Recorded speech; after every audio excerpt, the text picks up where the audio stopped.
And the whale, we go. Welcome everyone, my name's Kylie, your captain and your storyteller aboard SS Daisy. I ask that everyone please remain seated, keeping all hands, arms, feet, and legs inside the boat at all times. And please watch the little ones so we don't have any unexpected twists in our story today. Now most people travel to enchanted places through the pages of a book, or sometimes a person, whether down a rabbit hole or with some pixie dust, they say it's quite magical. Or even menacing as it looks like we're entering the jaws of Monstro himself. We are actually being transported to the enchanted world called Storybook Land.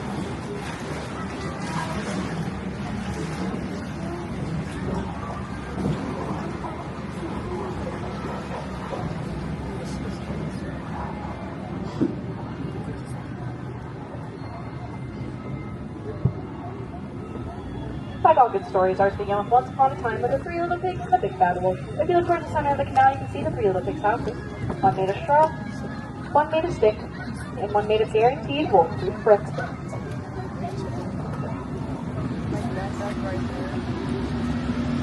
Now our story takes a strange turn as we enter the quaint English village on our left, home of Alice, throwing golden afternoon. Follow that white rabbit down that rabbit hole, all the way to Wonderland.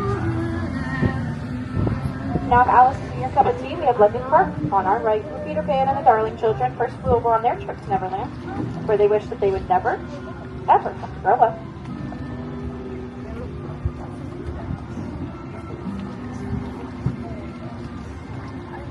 And one jump ahead, we have Agrabah, the city of enchantment and mystery, where the street rat Aladdin and Princess Jasmine first met, and all over two different worlds, with a little help of a genie, and the power of love. They got there happily ever after and lived in the Sultan's palace to this day. Their story can be filled with love and light like ours ways above us. For some say Aladdin took Jasmine on their first carpet ride, and soared over, sideways, and under, to a whole new world.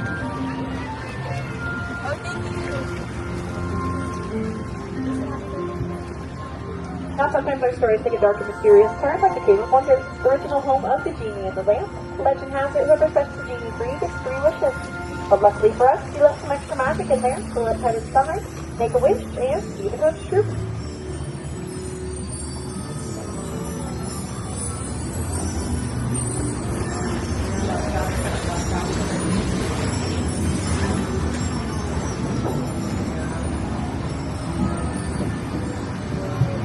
As Snow White led the Evil Queen, she came across this quaint cottage on our right-hand side, home to the 7 dwarfs, where if you look closely you can see their mind, and even hear them whistle while they work.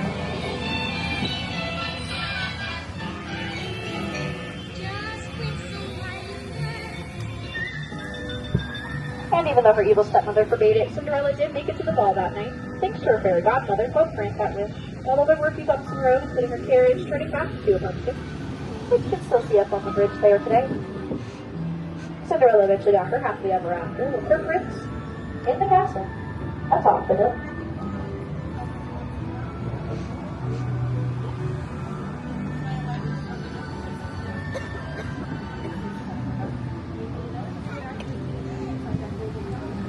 Now not all dreams are happily ever after or Christmas. Some are filled with flowers and lullabies like the ones on our left, inspired by the 1933 Silly Symphony cartoon Lullaby Land. Now each flower has sprinkled a piece of elf to them to ensure that they never grow up, as this is master storyteller Walt Disney's favorite part of Storybook Land.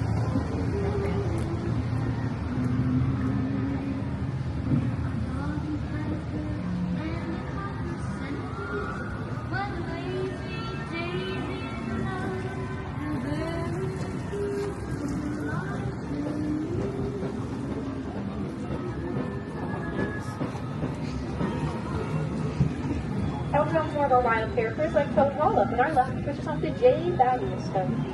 Or if he prefers to go by Mr. Toad, but sorry folks, he's not home right now. He's off on a wild ride to nowhere in particular. Or maybe he was heading somewhere like Arendelle, where the 2 sisters Anna and Elsa met their friends Kristoff, Sven, and Olaf. For they all found that one thing more powerful than Elsa's magic was the power of true love. And just up ahead we have the sleazy Alpine village, home of Geppetto, where he wished for his puppet to become a real boy. And after Pinocchio saved him from the belly of Monstro, the Blue Fairy granted that wish. No strings attached. And just on the outskirts of Arendelle, we have Oaken's Trading Post, where I heard he's having a big summer blowout. Now cast title, which was similar to many others, like Little Mermaid Ariel, where she was to walk on her unsteady legs, some part of our world. Although her story first began in Atlantica under the shadow of her father, King Triton, it was still filled with many adventures that eventually ended in her happily ever after. But if our story comes to an end, I ask that everyone please remain seated, keeping all hands, arms, and fingers inside the boat. Once we approach the dock, please don't try to stand up on your own. I will have everyone stand up together on the count of 3, so nobody has to go under the sea. On behalf of all the storytellers and myself, we thank you for joining our story and wish you a fabulous rest of your visit here at Disneyland.